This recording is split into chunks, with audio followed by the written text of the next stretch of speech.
Are you interested in pursuing SBIR funding from the National Science Foundation? If so, you're in luck. In this video, I'll be sharing 3 ways you can figure out whether or not the NSF SBIR program is even interested in your startup idea. So if you're a science or tech founder looking for non-dilutive funding opportunities from the NSF, make sure you stick around to the end of this video so you won't miss out on these tips. Hey guys, welcome back to the channel. I'm Stacy Chin from KeepYourEquity.co, and our mission is to help science and tech startups secure non-dilutive funding from federal programs called the SBIR and the STTR. If you're interested in learning more about those programs, I'll leave a link in the description to another video below. In addition to that, we also help lots of other startups, businesses, both public and private, on their grant strategy that we can get them non-dilutive funding to support projects that can make a big impact in some of today's biggest global problems. So if you're watching this video, you're probably already aware that securing SBIR funding from the National Science Foundation is an excellent way to get non-dilutive funding for your science or tech startup. For instance, the National Science Foundation can invest up to $2 million of seed funding for startups while taking zero equity. And the NSF SBIR program has been funding startups for over 40 years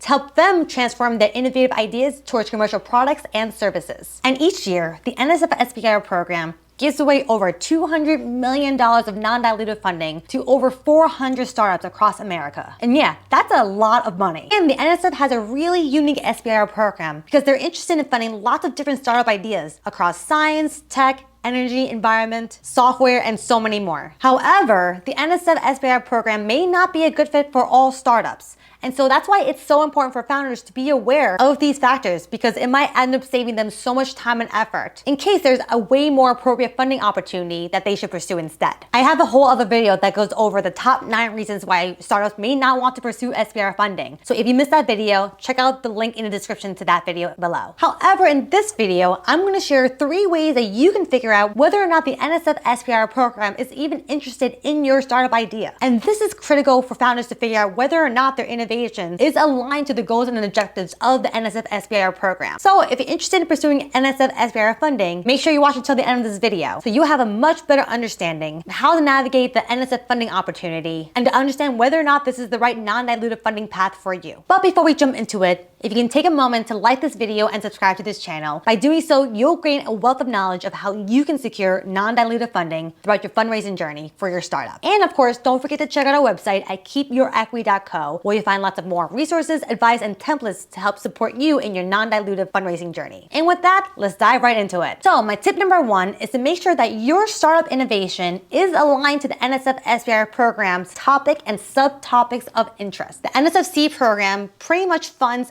all startups across any technology areas and market sectors imaginable. And because they cover such a wide range of different markets and research areas, many startup founders have shared with me they're not even sure whether or not the NSF is even interested in their idea. And so let me walk you through how you can find out whether or not your startup is aligned to the NSF SBIR's topic and subtopic areas of interest. Let's jump behind my computer right now. Hey guys, okay, here I am behind my computer. So to find out whether or not the NSF is interested in your idea based on their topics and subtopic areas, you'll first want to go to the NSF website, which is seedfund.nsf.gov. And on this website, you'll first want to click on portfolio here, and then you want to scroll down to see all the different cool technology and research areas they're interested in funding for your startup. So things like advanced manufacturing, advanced materials, biomedical technologies, digital health, Internet of Things, robotics, and wireless technologies. So this is a great way to just understand whether or not your technology is within some of this topic area of interest. Now, let's go under biomedical technologies, for example. If you scroll over or hover over that box, you'll see these are the subtopic of areas of interest to the NSF Seed Fund program. So things like diagnostic, drug delivery methods, and so forth. And you can even learn more about what is even a biomedical technology they're interested in funding by clicking on that. And that'll take you to another page where you can even do a more deep dive as to what is a biomedical technologies,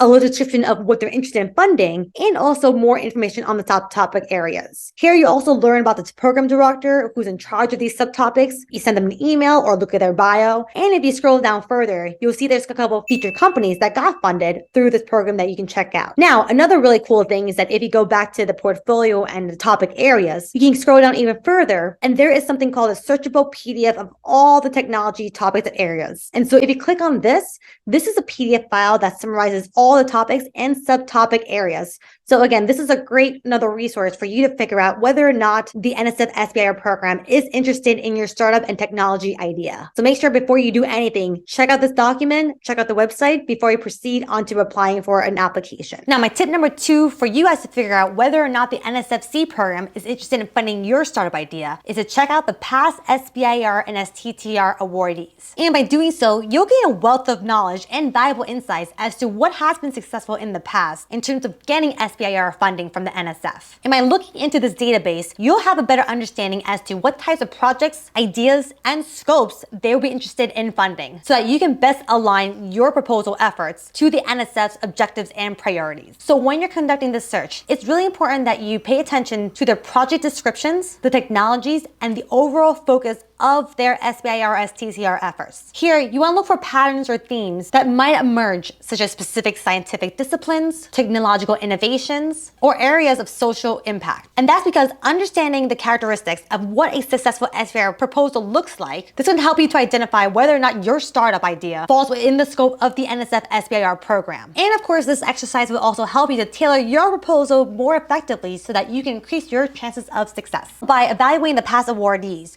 this will also give you valuable insights as to the level of innovation of what is considered as high risk, as well as their commercialization potential in the level of scientific vigor expected by the NSF program. And this information can be super helpful to guide you to prepare a really compelling narrative and a competitive application that can showcase the uniqueness and innovative feature of your technology and startup idea. So now let's jump behind my computer once again and I'll show you how to find this database. All right, so here I am back on the seedfund.nsf.gov website. And again, if you click under portfolio, just like we did last time, you scroll down and before you touch the technology topic areas, you'll see buttons that leads to the active phase 1 awardees, active phase 2 awardees, COVID-19 related awards, and all awards. So for example, let's go into active phase 1 awardees. And here you can see that there are 230 active phase 1 awardee funded through the NSF program. Now, if you scroll down, you can see all the different technology areas and the number of awardees per topic area. And this is actually very important to keep in mind because you'll see that there are way more awardees within the biological or biomedical technology sectors versus those in the cybersecurity authentication. So it's going to give you an idea of the level of competitiveness depending on which topic area you want to go for. So here's all again the topic areas and the different awards within these sectors. Now, for example, let's go to the first one in advanced manufacturing. Here we see that there are 11 awardees. If you click on that and scroll down, you'll see that there's a different companies available along with the location, the award amount, and the award date. And again, this is a great way to just figure out who got awarded within the subtopic area. Now, for example, let's go into the first company and see what this brings us to. So here you'll see that there is an abstract along with the project leader as well as the NSF award and the award amount to date. And so again, by reading these abstracts and doing your homework, this can give you a really good insight as to what was successful in the past NSF SBIR awards. Now, if you go back under portfolio once again, you'll see view all awardees. And if you click here, this brings you to a database of all previous and past awardees. So here you can filter through different phase 1 awardees, different phase 2 awardees, along with anyone from different states and all the different companies that has been awarded. So for example, let's say I want to look for companies that got an SBIR or an STTR award in the mental health space. So I can put in that keyword search here. And with that, we can see all the different companies that have an active award in this mental health area. So again, this is a great database for you to look into just to figure out whether or not the NSF SBIR program would be interested in your idea by going back and looking at these past different awardees and companies that have been successful in the past. So the take-home message here is that by looking at past awardees, hopefully this will help you get some insights as to what has been successful in the past, which can help you to write a more compelling SBIR application. And by learning from these past successes and strategies, you'll have a better understanding as to what the NSF SBIR program values and is seeking within the potential awardees. So that's why it's really important to take the time and to go through that database, review the list of past SBIR and STTR awardees, and to gather as much information as possible. And by doing this homework, you'll definitely have a better understanding as to whether or not your startup or innovative idea will be a great fit for the program. And my last but final tip to figure out whether or not the NSF SBIR program would be interested in your idea, to go ahead and submit an NSF project pitch application.